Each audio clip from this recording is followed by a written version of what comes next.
Asked whether Prince Harry would be attending, the friend said to Hello Magazine, "Peter and Harry have not spoken for several years and have simply lost touch, so he hasn't been invited." Now that is polite royal code for we want nothing to do with Harry. Lost touch is very, very subtle.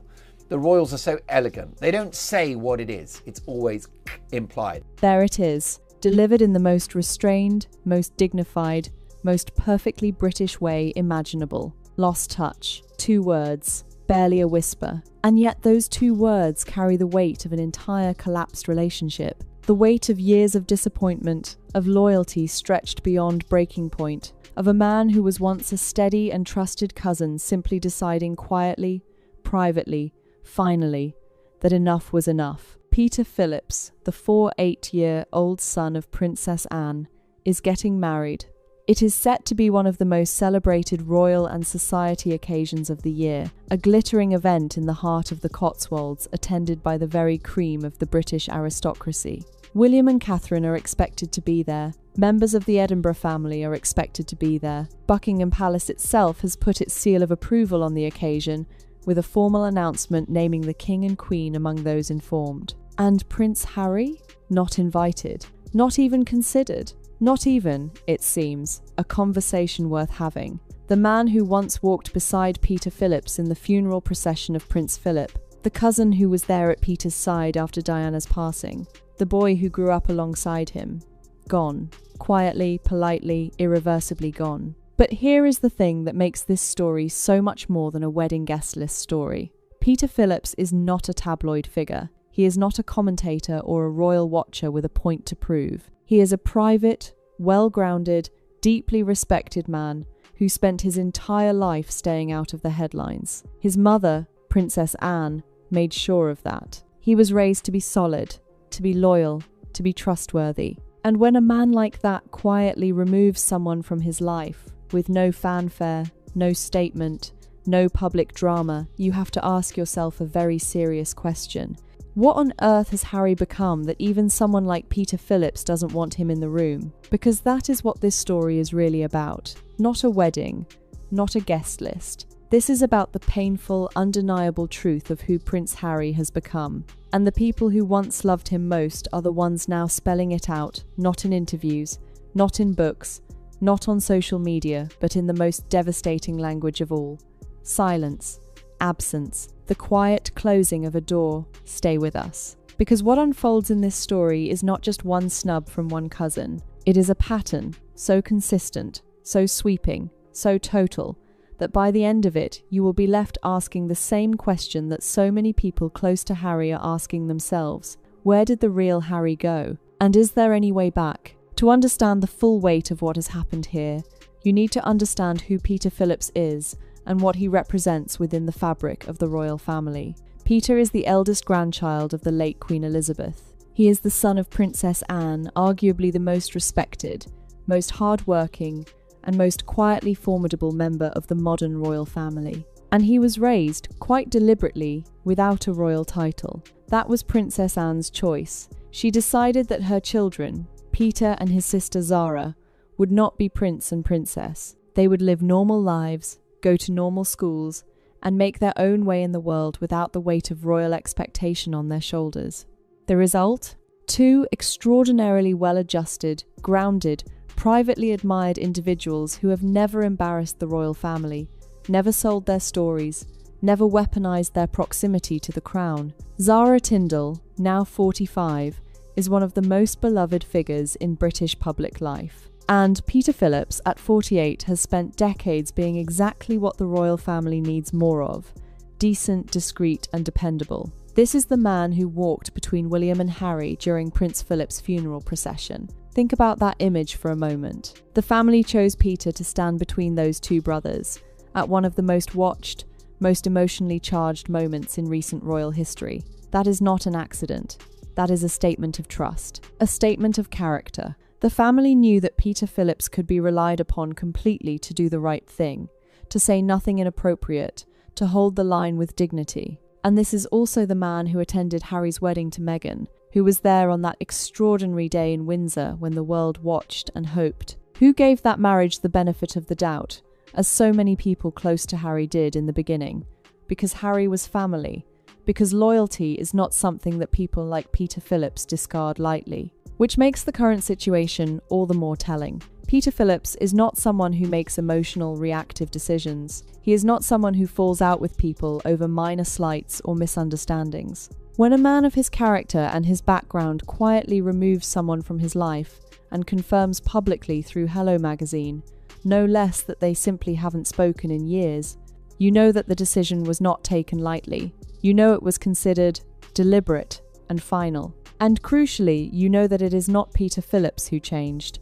Harry and Peter used to be very close, but the relationship is now over. And I've got no doubt that Peter Phillips, who's been brought up really well, his mother had a unique approach to how to raise her children. This is Princess Anne, who is my absolute favourite royal. I just love her. She's so dignified. She reminds me of Elizabeth. She's a chip off the old block. And what's fascinating about how she did it when they were young is she decided that Zara and Peter, her children, would not be prince and princess. The wedding itself is the kind of occasion that reminds you why people still care so deeply about the world that Harry chose to walk away from. Peter Phillips and Harriet Spurling are to be married at All Saints Church in Kempsford, near Cirencester, in the heart of the Cotswolds, one of the most breathtakingly beautiful corners of England. They announced their engagement in August of last year, giving themselves a sensible, considered year to plan everything properly. The venue is meaningful to both of them. The setting is intimate and private. This is a couple who are not doing this for the cameras or the coverage. They are doing it because they mean it. And the guest list reflects that. Sources close to the couple have confirmed to Hello magazine that this is an intimate occasion, close friends and immediate family, not a spectacle, not a performance. A wedding, in the truest and most old-fashioned sense of the word. The kind of wedding that the late Queen would have approved of entirely. Quiet, proper, and full of genuine feeling. Buckingham Palace confirmed the date with a formal statement naming the King and Queen, as well as the Prince and Princess of Wales, among those informed. Read between the lines of that statement and you understand something important. This wedding has the full endorsement of the institution. The palace is not just aware of it. The palace is, in its own understated way, celebrating it. William and Catherine are close to Peter and Harriet, and it is widely expected that they will be there. There was some speculation, rather extraordinary speculation if you think about it, about whether Prince Andrew and Sarah Ferguson might be invited. The fact that there was even a question about Andrew, a man whose public standing is, to put it generously, complicated, and yet Harry did not even generate the same level of speculation, tells you everything. Andrew's attendance was at least considered a conversation worth having. Harry's was not. It was simply assumed, quite correctly as it turned out, that Harry would not be welcome. Now stop and sit with that for a moment. At a major royal and society wedding, the wedding of his own first cousin, a man he grew up alongside, a man he was photographed with at funerals, at christenings, at family occasions spanning decades, Prince Harry, the Duke of Sussex, does not even merit a debate about whether he should receive an invitation. The answer was already known. The answer was no. And nobody, it seems, was particularly surprised. The full guest list has not been made public. However, those expected to attend are believed to be members of Peter Phillips' immediate family. William and Catherine remain very, very close to Peter Phillips, which tells me one of two things. You can be absolutely certain that William and Catherine have been invited to this wedding, and you can be absolutely certain that there's a high likelihood they will be there. And it's going to be absolutely huge. The confirmation came through Hello magazine, and it was delivered with the kind of exquisite restraint that only those steeped in the culture of the British upper classes could fully appreciate. A friend of Peter and Harriet told the magazine that the couple had not spoken to Harry in several years and had simply lost touch, and therefore he had not been invited. That is all. No anger. No list of grievances. No dramatic statement. Just 3 sentences that, if you know how to read them, constitute one of the most complete and final rejections imaginable. Because lost touch does not mean what it sounds like. In ordinary usage, lost touch suggests 2 people who drifted apart through circumstances, different cities, different lives, the natural entropy of adult friendships. But in the world that Peter Phillips inhabits, in the circles of the British royal family and the aristocracy that surrounds it. Losing touch with a first cousin who is a globally famous figure does not happen by accident. It happens by choice. It happens because one party has decided, consciously and deliberately, that the relationship is no longer tenable. And the reason it is framed as lost touch, rather than anything more explicit, is precisely because that is how people of this class and breeding handle these situations. They do not name it. They do not shout it. They allow the fact to speak for itself, wrapped in the most neutral language available, trusting that those with the intelligence to understand will understand. And make no mistake, everyone understands. Buckingham Palace announced the wedding with language that was equally telling. The statement named the King and Queen and the Prince and Princess of Wales as having been informed. It named the families of both Peter and Harriet. Harry's name appeared nowhere. In a palace statement about a senior royal occasion, the name of a man who still holds the title of Duke of Sussex, who is still in the line of succession, who is still the son of the king, simply did not appear. As if he does not exist, as if he has already been quietly written out. And what is striking is that there was not even an attempt to frame Harry's absence diplomatically. No suggestion that he was invited but couldn't travel. No hint that the couple had reached out and circumstances prevented attendance. Nothing. Just the clean, quiet confirmation that the invitation was never sent. The relationship no longer exists, and that is simply how things are now. But if you want the single detail that cuts to the very heart of what this story is about, it is this. Peter Phillips attended Harry's wedding to Meghan. He was there. He showed up, dressed impeccably, and gave that union his presence and his endorsement at a time when others in the family were already harbouring doubts. And Harry, for his part, was present at the wedding of Peter's sister Zara to Mike Tyndall. These two cousins showed up for each other. They were there for the milestones. That history makes what has happened now all the more extraordinary. Because when Peter Phillips says they have not spoken for several years and have lost touch, he is not describing a gradual cooling of a casual acquaintance.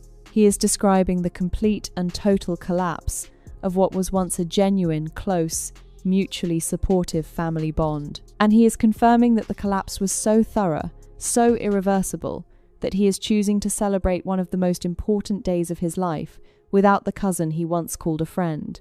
Think about what that takes. Think about the decision-making involved in explicitly excluding a first cousin from your wedding. Even if the relationship has deteriorated, even if trust has been broken, there is always social pressure in these situations to extend an olive branch, to make a gesture, to keep up appearances for the sake of the wider family. Peter Phillips has chosen not to do any of that. He has chosen honesty over diplomacy, and the honesty says, this relationship is over. There is one more layer to this that deserves attention. The source who spoke to Hello Magazine went on to say that Peter and Harry have simply lost touch. The word simply is doing a great deal of work in that sentence. It is designed to sound casual, to sound unimportant, to suggest that the absence of a relationship is no great matter. But the very fact that the spokesperson felt the need to address Harry's absence at all, the fact that it required a comment, a line of explanation tells you that even they know the world will understand the significance of what they are saying. You do not explain something that does not matter. You only explain things that matter very much indeed. And this matters enormously, because Peter Phillips is not the first person who once loved Harry to quietly close the door. He is the latest, and the list of those who have gone before him is long, and it is growing, and it tells a story about one man's transformation that is frankly heartbreaking to witness. Harry not being there is truly shocking, because Harry and Peter used to be very close, but like everybody previously close to Harry, the relationship is now over. We've seen that with Charles, we've seen that with William, we've seen that with Harry's best friends from his military times and when he was at school. Now, the named authority in this story has something deeply personal at stake when it comes to the question of who Harry has become. Tom Bower, the celebrated, feared, and meticulous biographer who spent years researching and documenting the Sussex story, has written and spoken extensively about the transformation that has taken place in Prince Harry since his marriage to Meghan Markle. And what Bower identifies is not a man who changed overnight. It is a man who was, over time and with extraordinary patience, remoulded. Bower's verdict on Harry is not delivered with cruelty. It is delivered with the same forensic precision that has characterized his entire career, the career that took on Richard Branson, Tony Blair, and Meghan Markle herself, none of whom have successfully challenged him in court, because Tom Bower checks his facts. When Bower says something happened, it happened. When Bower reaches a conclusion about a person's character, that conclusion is grounded in evidence, in sources, in documentation. And what Bower has concluded about Harry is this: he is a man who has been badly advised, who has made catastrophically poor decisions, and who has allowed himself to be positioned as a weapon against the very family that made him. Bower has spoken about the way Harry's legal strategy has backfired, the way his public persona has curdled from sympathetic underdog to something far more uncomfortable, and the way the man who was once genuinely beloved by the British public has managed to squander that goodwill with a thoroughness that is almost difficult to comprehend. More than that, Bower has spoken with great precision about the fear that drives Harry's current behaviour, the fear of being permanently excluded, of being locked out of Britain, of becoming irrelevant to the institution that defined him. And what is so painful about that analysis is that Harry's own behaviour has made the very thing he fears more likely, not less. Every interview, every legal action, every public statement that positions the royal family as the enemy brings the moment of final rupture closer. Peter Phillips is not a cause of Harry's isolation. He is a symptom of it. A man that knows Harry intimately well, the royal butler Grant Harold, told me on my Talk TV show that one of the most surprising aspects of Harry since Meghan is that he's completely cut off his closest friends. You heard me right. Well, it seems now that Peter Phillips, who's the son of Princess Anne, has completely cut Harry off. Here is what makes the Peter Phillips story so significant. It is not shocking because it is unusual. It is shocking because it is entirely consistent with a pattern that has been playing out for years, a pattern so relentless, so all-encompassing, that at some point you have to stop describing individual incidents and start asking a much bigger question about the man at the centre of all of them.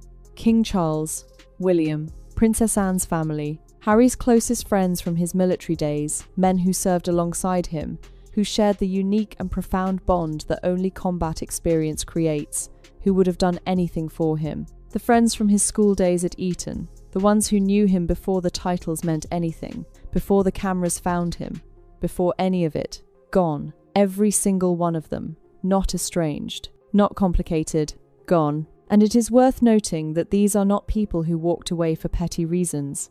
These are people who, by all accounts, tried. Who gave Harry the benefit of the doubt long past the point where it was comfortable to do so. Who made allowances and excuses, and held on to the hope that the man they knew and loved was still in there somewhere.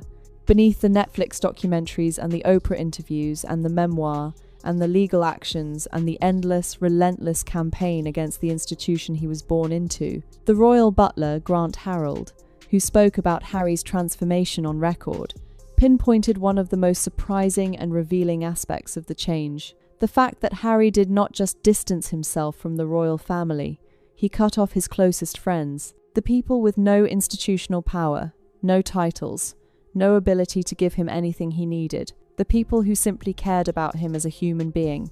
Those people were cut off too. And that tells you something important. That tells you that what happened to Harry was not a political decision or a strategic choice. It was something much more profound and much more troubling than that. The family is not in close touch with him now. Even those members of the family who were closer to him are less in touch with him now than they used to be. And many of them will have nothing to do with him whatsoever. Lady Colin Campbell, who has spent years studying this family with the kind of insider knowledge that comes from decades of proximity to the world they inhabit, has been unambiguous on this point. The royal family's distancing from Harry is not a public relations strategy.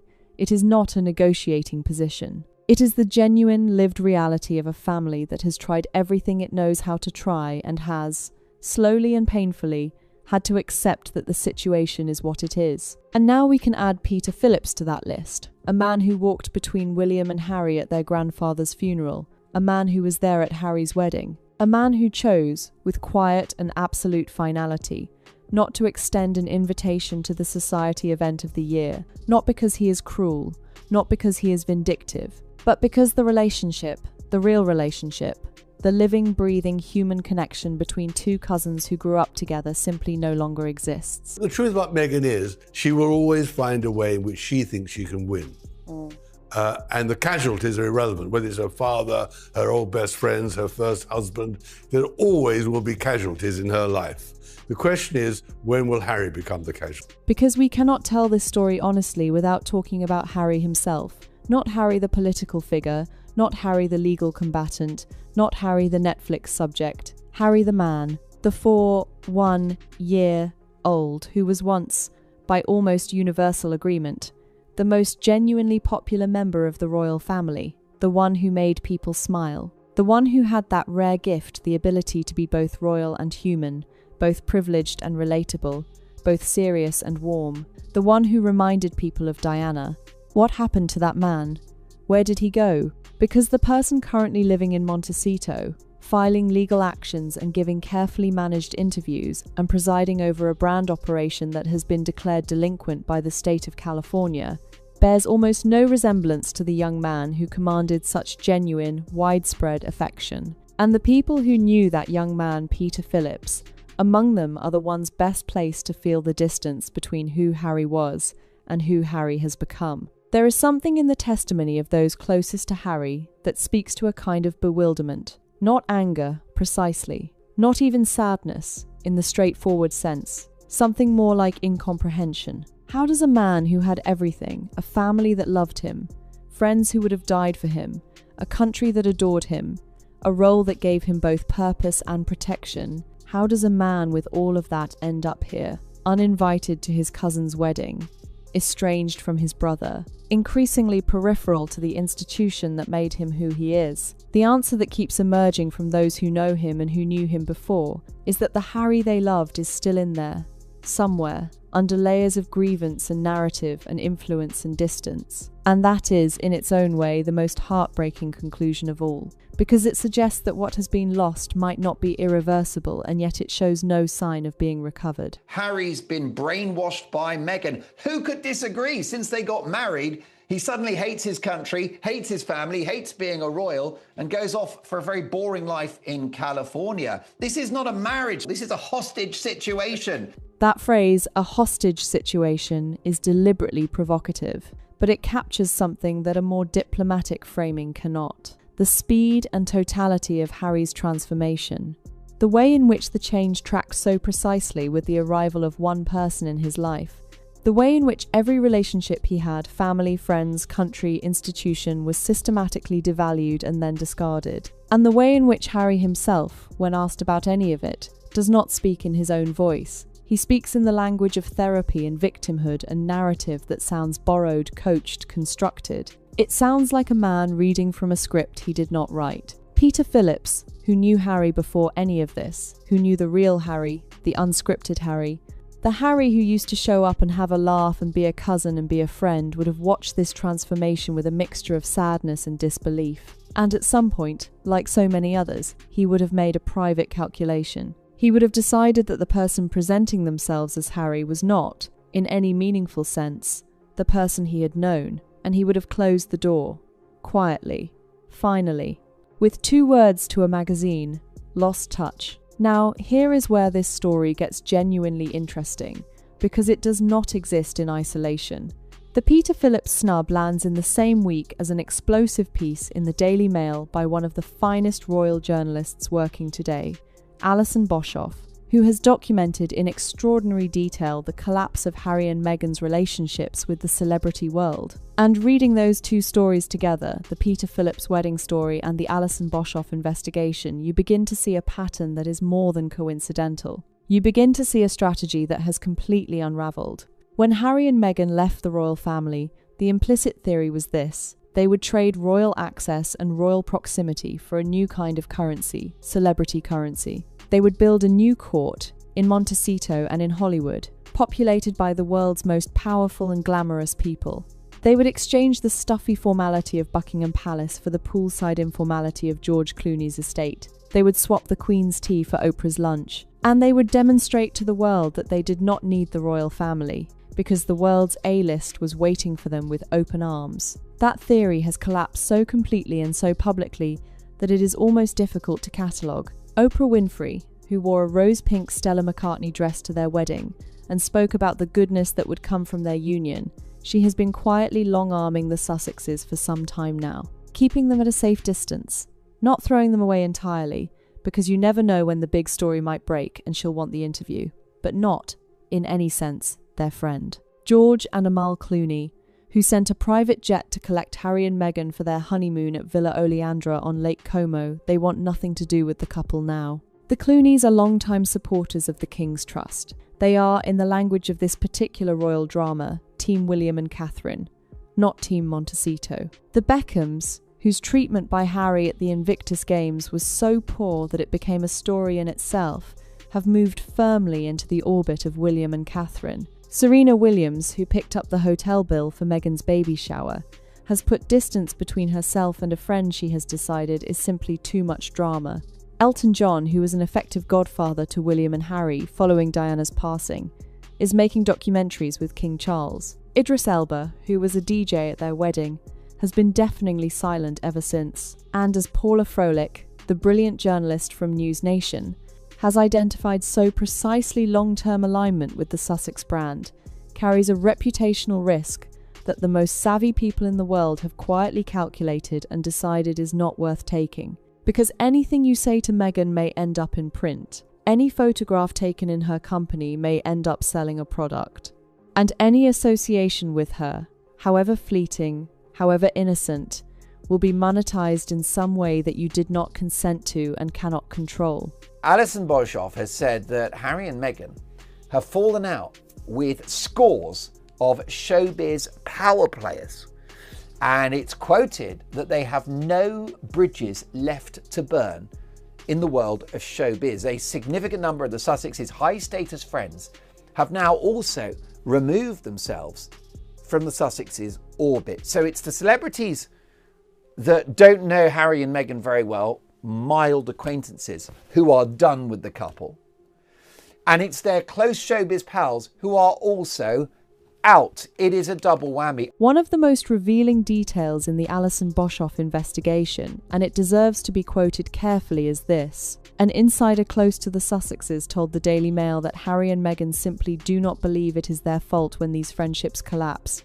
They never think it is them. Read that again. When Oprah distances herself, when the Clooneys go quiet, when Serena Williams stops returning, calls Harry and Meghan's internal conclusion is not to wonder what they might have done to contribute to the breakdown. Their conclusion, apparently, is that the other person is at fault, always. Now, that is a fascinating and deeply revealing insight into the psychology at work here.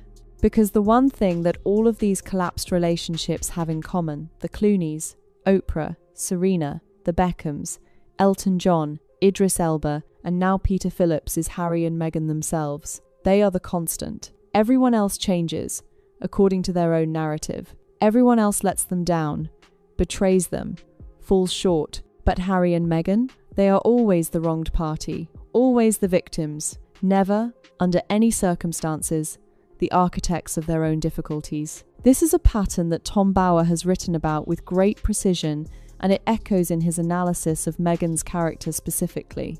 He has documented the trail of broken relationships that preceded Harry, the father who has not spoken to her, the best friends who were discarded, the first husband who was left behind. In every case, Meghan emerged from the wreckage as the injured party, the one who had been let down, the one who deserved sympathy. And in every case, the other party told a rather different story. Paula Froelich, speaking about the celebrity exodus, has made the important observation that long-term association with the Sussex brand is not just personally complicated, it is professionally risky. Because Meghan, as Froelich notes, has a habit of using the people around her in ways they did not anticipate and did not consent to. You have lunch with her, and she is selling her clothes online that afternoon. You appear in her orbit at a public event, and you become content. Everything and everyone is material. Nothing is private. Nothing is safe. And the tragedy of it, if you are still inclined to see the tragedy, is that Harry appears to have internalized this approach completely. The man who once valued loyalty above almost everything else, who was known for his fierce protectiveness of his friends and his family, now presides over a lifestyle in which every relationship is a transaction, and every transaction is a performance. And the people who remember who he used to be, Peter Phillips among them, cannot reconcile the two. Harry and Meghan don't get it. They never think it's them. The source has continued to tell the Daily Mail, Harry and Meghan love famous people. They're very name-droppy. The association gives them a kick. The insider says, but if someone stops calling, they don't ask why. But let us talk about what is truly at stake here, because the loss of celebrity friendships and society invitations, as revealing as they are, is not the deepest wound in this story. The deepest wound is this. What does it mean for Archie and Lilibet? What does it mean for two young children, Archie, who has just turned 7, and Lilibet, who is 4, that their father has become someone who is not welcome in the rooms where his family gathers? What does it mean for them that the world their father was born into, the world that gave them their names and their history and their identity, is a world that their father has made inaccessible to them? There will come a day when Archie and Lilibet are old enough to ask questions, old enough to wonder why they do not know their English family in any meaningful sense, old enough to ask why they were not at Peter Phillips's wedding, old enough to Google the history of all of it and read it for themselves. And on that day, what will Harry tell them? That the family rejected him? That the institution was too cruel, too racist, too cold to accommodate them? That is the narrative being constructed for those children right now, in real time, whether they know it or not. But there is another version of events, a version in which a father, perhaps not entirely of his own volition, made choices that closed doors, burned bridges, ended relationships, and left his children growing up in a Montecito bubble, cut off from the extraordinary richness and history and belonging that their birth entitled them to. That version is the one that Peter Phillips's 2 words lost touch quietly confirm. And this is where the story becomes not just a royal gossip story, but something rather more serious and rather more sad. Because children need roots, they need family. They need the stories and the traditions and the connections that give them a sense of where they come from and who they are. And Archie and Lilibet, through no fault of their own, are being deprived of all of that. Not by a heartless institution, by the choices being made in their name every single day, by the adults responsible for their upbringing. What Princess Anne achieved is a very private childhood for the kids. They're very well adjusted and they're lovely people. This is exactly how it's done. If you have royal kids, but you don't want the glare of publicity, not like Harry and Meghan, who claim that they want their children, Archie and Lily, to have normal childhoods. How do they do that? They call Archie and Lily Princess Lily and Prince Archie and put them all over social media every 10 seconds. The palace's response to all of this has been, characteristically, to say almost nothing. That is not because the palace is indifferent. It is because the palace understands something that Harry and Meghan have consistently failed to grasp, that the most powerful statement an institution can make is silence. That the most devastating response to a provocation is to carry on regardless, with dignity, with purpose, with the quiet confidence of an institution that has survived far greater threats than a disaffected duke in California. And the proof of that approach is visible everywhere you look. The royal family is, by any serious metric, flourishing. William and Catherine are more popular than they have been in years 4. 3-year-old William having stepped fully into his role as the future of the monarchy, with the kind of confidence and clarity that was not always visible in his younger years, and 4-year-old Catherine, having emerged from a period of genuine personal difficulty with a grace and resilience that has moved the entire country. King Charles, 77, is working with the kind of dedication and commitment that speaks for itself. And against that backdrop, the backdrop of a functioning, purposeful, genuinely popular royal family, the Sussex story plays out as a kind of shadow narrative. Loud where the family is quiet, chaotic where the family is composed, commercially driven where the family is publicly serving. The contrast could not be more stark, and it is not lost on the British public, which has watched all of this with a mixture of sadness, frustration, and a weariness that has long since curdled into something close to indifference. Lady Colin Campbell has been unequivocal on the question of whether the royal family would ever come to Harry's rescue in any meaningful sense. Her verdict is clear, and it is not delivered without compassion. The family has watched. The family has tried. The family has reached various conclusions, and those conclusions are now settled.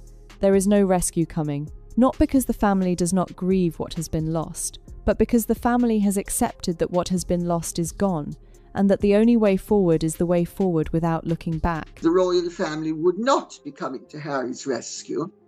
They would not be funding a divorce to any extent.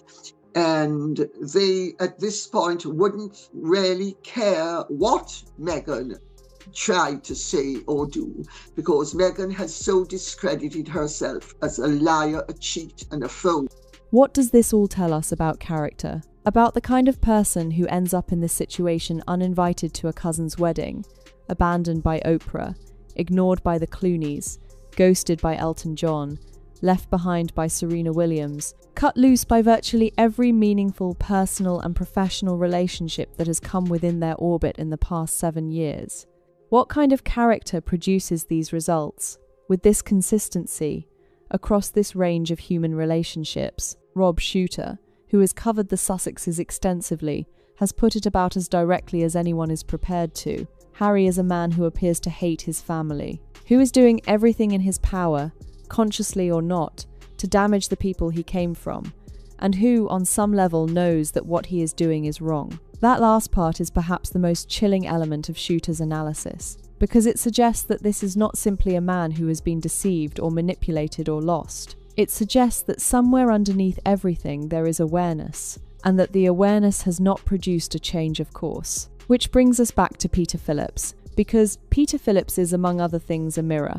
He reflects back to Harry, something that Harry perhaps cannot see when he looks at himself, or perhaps can see and chooses not to. He reflects the verdict of someone who knew Harry when Harry was his best self. Someone who has no axe to grind, no book to promote, no television channel to fill. Someone who simply knew a person and, over time, came to the conclusion that the person he had known was no longer there. And here is the warning in all of this, delivered not with anger, but with the quiet, measured finality of someone who has made their peace with a difficult truth.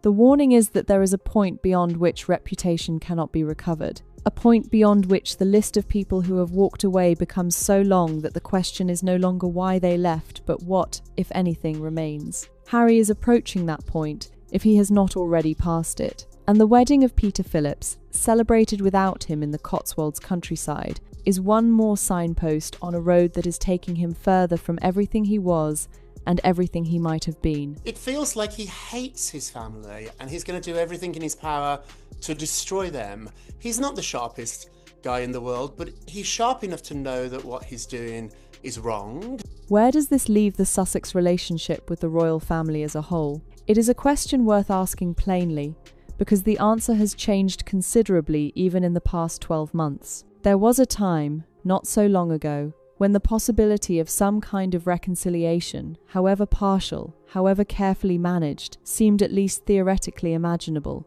When people close to the situation spoke cautiously about doors not being permanently closed, about the king's genuine desire to have some kind of relationship with his son, about the hope that time and distance might soften the edges of the conflict, that language has changed. You hear it less and less now. What you hear instead is a kind of settled acceptance not of the situation as permanent exactly, but of the reality that any change would require a fundamental transformation on Harry and Meghan's part that shows absolutely no sign of being forthcoming. The legal actions continue. The narrative machine continues. The positioning of the royal family as the villain and themselves as the heroes continues. And each new chapter, each new interview, each new action, each new snub delivered or received makes the road back a little longer and a little steeper. The celebrity exodus documented by Alison Boshoff in the Daily Mail is relevant here in ways that go beyond social embarrassment. Because Harry and Meghan's original pitch to the world, the pitch that justified their departure from royal life, that gave their Californian adventure its moral architecture, was that they were going to build something better. A life of purpose and authenticity and genuine connection, free from the constraints of the palace and the expectations of the institution. They were going to show the world what they were capable of when they were allowed to be themselves. 7 years on, Oprah is keeping them at arm's length. The Clooneys want nothing to do with them. Elton John is busy with King Charles, and Peter Phillips is getting married in the Cotswolds without his cousin. The something better has not materialized. The life of purpose and authenticity is a lifestyle brand that is struggling to find a market. And the genuine connections, the real ones, the ones that existed before any of it, those are the ones that have been lost. The two of them, Harry and Meghan, anything you tell them, anything that happens, they will twist it and they will leverage it and they will monetize it. That's why, for example, King Charles should not welcome Harry back into the royal fold, because all that is going to do is provide Harry with material for Spare 2, the second book. Step back from all of this for a moment and look at the full landscape, and what you see is something quite remarkable in its sweep and its finality. An entire world, the world that Harry was born into, the world that defined him, the world that loved him has, in the space of a few short years, quietly and systematically closed its arms to him. Not with cruelty, not with fanfare, with the most devastating response available, indifference. Because that is what lost touch really means. When you strip away the royal polish and the Hello magazine restraint, it means we tried, and we waited, and we hoped, and eventually we stopped. It means the door was open for a very long time, and then one day it simply wasn't anymore. Not because anyone slammed it, just because, somewhere along the way, the energy required to keep it open exceeded the love that once made the effort worthwhile. And the tragedy, if we must call it that, and I think we must, is that none of this was inevitable. There was no law, no fate, no predetermined conclusion that required Harry to end up here. Uninvited, isolated, the subject of a Daily Mail investigation cataloguing the people who no longer want to be in his orbit. He had, as people around him have said with genuine regret, every opportunity. He had family, he had friends, he had a country that would have followed him to the ends of the earth if he had given them the slightest reason to. Tom Bower, in one of his most memorable observations about Meghan's character, noted something that cuts directly to the heart of this story. That she is a woman for whom casualties are simply irrelevant, a father, a best friend, a first husband, cast aside in the pursuit of whatever the next goal happens to be. And the question he posed, with quiet but devastating effect, was this: when will Harry become the casualty? It is a question that, looking at where Harry finds himself today, feels less like a prediction and more like a description of something already underway. Because this is what Peter Phillips's wedding tells us. Not about Peter, not about Harriet, not even really about Harry. It tells us about the nature of human relationships and the extraordinary fragility of the bonds that hold people together, even people who grew up alongside each other, who stood in funeral processions together, who danced at each other's weddings. Those bonds can survive distance, they can survive disagreement, they can even survive years of silence. What they cannot survive, it seems, is a person who makes everyone around them feel that the relationship is simply not safe. Peter Phillips will marry Harriet Spurling in the Cotswolds, surrounded by the people who love them and whom they trust. William and Catherine will very likely be there, because William and Catherine have done what Harry could not. They have shown up, and kept showing up, and earned their place in the lives of the people who matter. And somewhere in Montecito, a 41-year-old man who was once Queen Elizabeth's adored grandson will not be there. Not because he was forbidden, not because of an institution or a protocol or a palace decree, but because, in the end, the people who knew him best decided that the Harry they had loved was no longer the Harry who was there. And that is, when all is said and done, the most painful truth of all. So I want to ask you something before we go, because I know many of you have been watching this story unfold over many years, and I know how deeply it affects you. If you had been a close friend of Harry's, someone who knew him before all of this, someone who loved him for who he really was, at what point would you have made the same decision as Peter Phillips? At what point would you have quietly, sadly, finally decided that enough was enough? Because I genuinely believe that is a question worth sitting with, not to judge, but to understand how we measure love against the limits of what love can sustain. And the second question, the one that I suspect many of you already have your own answer to, is this: is there any version of events, any imaginable future, in which Harry finds his way back to himself, back to his family, back to the country and the people who were always rooting for him. I would love to know what you think. Thank you so very much for spending this time with us today. This community, the conversations we have here, the depth of your insight and your passion for these stories, it genuinely means the world. If you found value in what we explored today, please do consider leaving a like. It costs you nothing, and it helps this channel reach the people who need to hear these stories told properly. If you haven't already subscribed, please do join us. We are here every single day with the stories that matter, told with the care and the seriousness they deserve. And if you know someone who would find this conversation as fascinating and as moving as I hope you did, share it with them, because the best conversations always happen when the right people are in the room. Thank you. We will see you tomorrow.